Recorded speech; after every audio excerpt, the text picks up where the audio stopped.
Malapit na ang Pasko at ngayong taon gusto kong maging pinakamasayang Pasko ito. Ang saya niyan, Jose. Tara!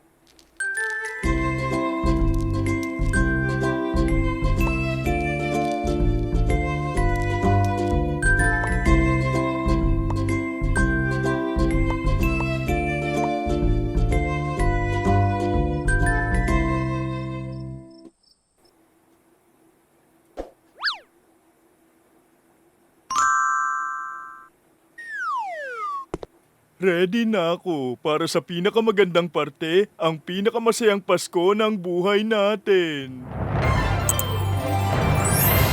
Wow, ang gara naman. Hindi maaari. Bumalik kayo mga munting ilaw. Di posible. Sira na lahat at yan lang ang mga ilaw natin. Gusto ko lang naman ng maliwanag na Pasko. Relax, Jose. Gamitin lang natin ang utak natin. Ano ba ang singliwanag ng Christmas lights? Hindi pwede ang mga tala. Nasa langit sila. Alam ko na. Mga alitap-tap.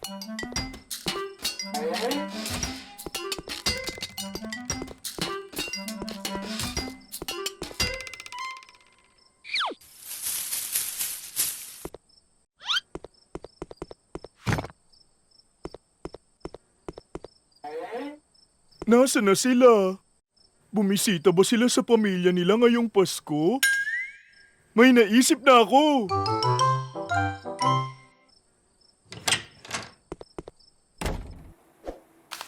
Jose, ano yun? Cupcakes na damo. Pagkain ito ng alitap-tap. Ang pinaka-epektibong paraan na pangpain ay ang pagkain.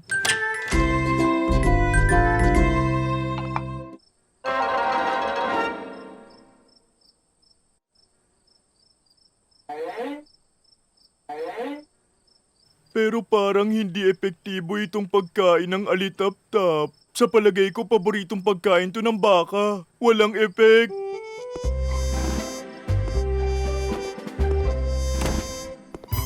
Ang akala ko pa naman mga kaibigan ko sila. Kailangan nilang isipin na pareho kayo. Tama ka!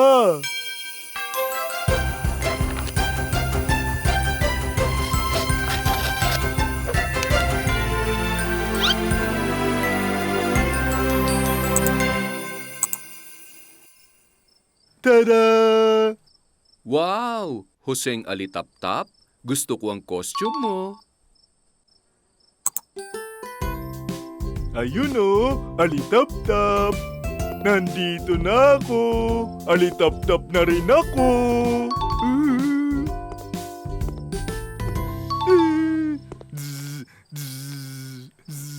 Jose, tunog bubuyog ka, hindi alitap-tap.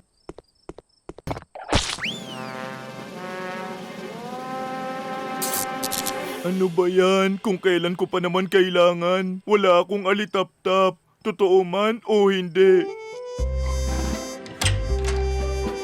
Huwag kang malungkot, Jose. Alam mo ba ang pinakamaganda sa Pasko? Ang kumain? Hindi ah. Ang magic ng Pasko ay maraming mahiwagang nangyayari sa mga oras na ito. Di naman yan nangyayari sa akin. Matutulog na lang ako. Good night.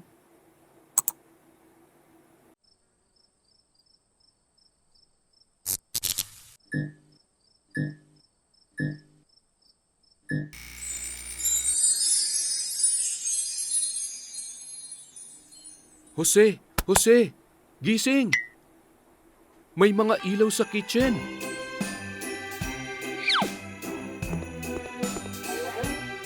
Wow!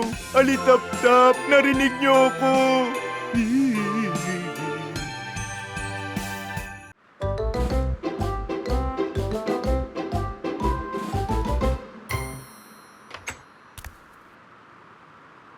Ang galing! Nag-i-snow! Isang taon akong naghintay gumawa ng snowman. Magandang idea, Jose. Ang saya-saya niyan. Sasamahan kitang gawin yan.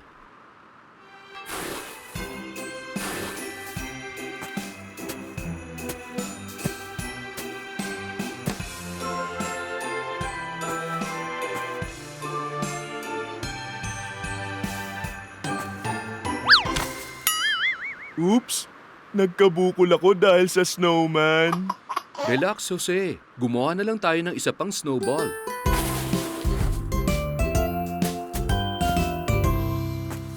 Tapos, ngayon naman, yung mga braso.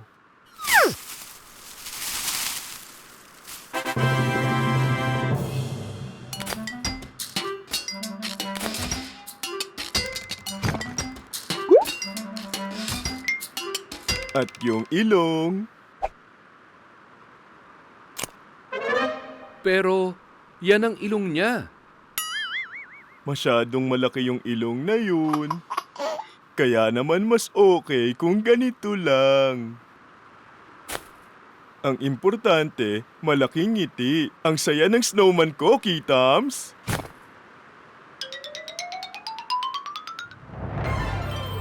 Wow! Ang ganda niya. Hindi lang maganda, yan ang pinaka-the best na snowman sa lahat. Jose, nagsusnow na naman. Pumasok na tayo sa loob. Goodbye, snowman. Kita-kits na lang uli tayo, ha? Jose, narinig mo ba? Oo, mukhang nilalamig ang snowman ko. Pero snowman nga siya. Kawawa naman, wag mong sabihin yan. Malulungkot siya.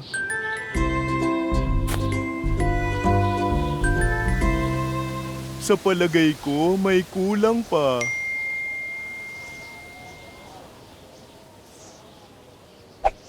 Hayan na, may pagkain na siya at may proteksyon laban sa lamig by snowman.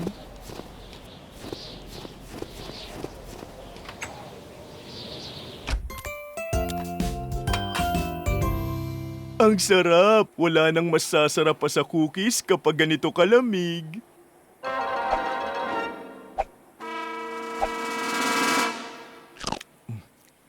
Yun ang pinakamasarap sa lahat. Lalabas lang ako para tignan yung snowman. Miss ko na kasi siya.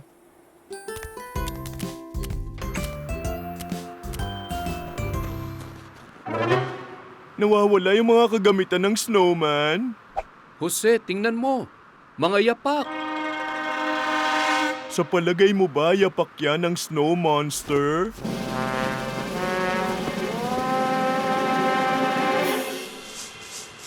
Nasa taas siya. Huy, snow monster! Ibalik mo ang mga kagamitan ko.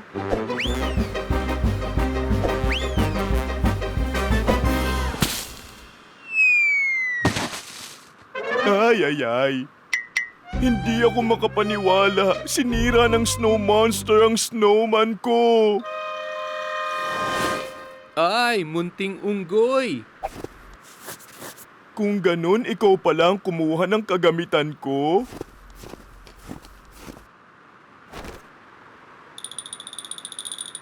Munting unggoy, sandali! Okay yan, Jose. Ngayon, hindi na siya lalamigin.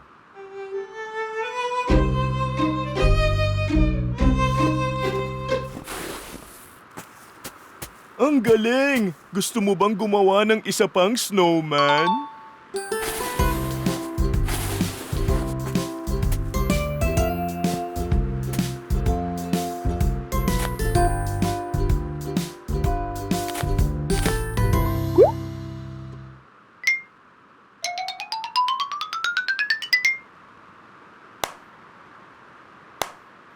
Snowman, alam mo ba, mas maganda ka pa ngayon.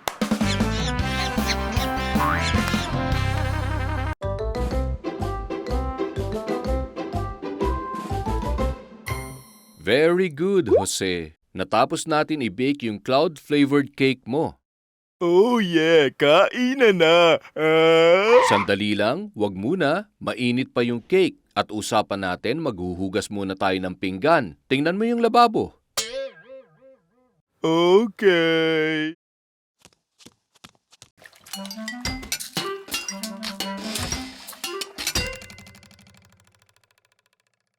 Ay naku, masyadong maraming hugasin. Ayoko masayang ang buhay ko sa kakahugas ng pinggan. Gagamit ako ng maraming sabon para matapos agad.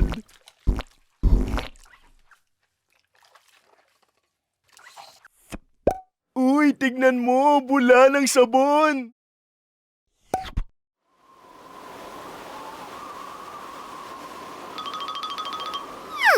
Jose, tingnan mo. Kinuha ng bula ang cake mo.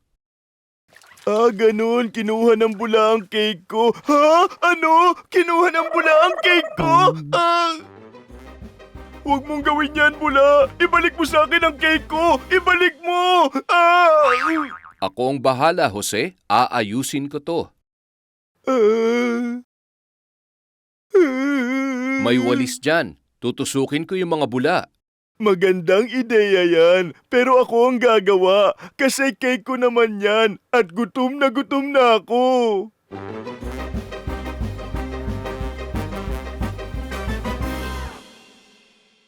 Walang epekto, ayoko na. Suko ka na? Kapag hindi gumana, palitan ng mas magandang plano. Aha!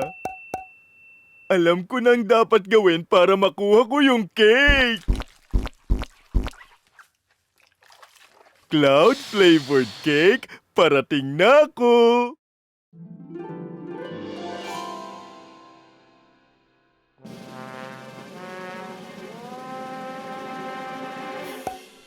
Very good, Jose. Nakuha mo. Pwede ka nang bumaba. Bumaba? Malamig na yung cake ko. Kakainin ko na. Ah, napakasarap. Hi, Jose.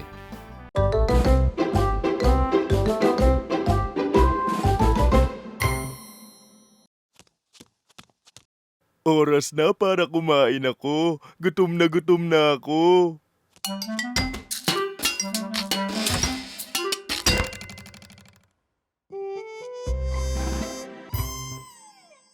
Ay naku, walang laman. Sinong kumain ng pagkain sa refrigerator? Eddie, ikaw? Oops, ako pala. Meron pa bang ibang makakain? Sana yung sobrang masarap. Meron yata eh. Merong popcorn sa cabinet. Sana naman nandun pa.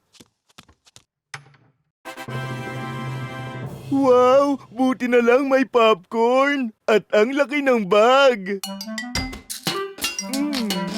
Lutuin ko nga.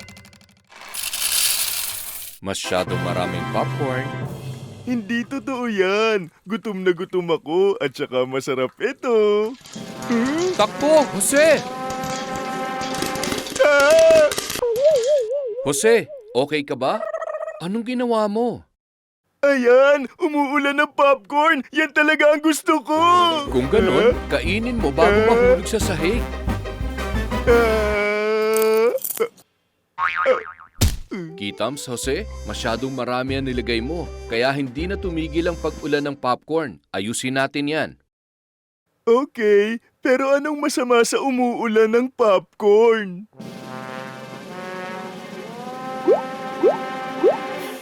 Jose, nasan ka na? Nandito ako! Saan ka mo? Hindi kita makita. Dito nga! Alam ko na gagawin ko! Up! Up! Up! Up! Up! Very good, Jose. Naayos mo ang problema. Ang dami kong nakain, hindi na ako ulit kakain ng popcorn. Ha? Ay, Jose. Kahit isa na lang.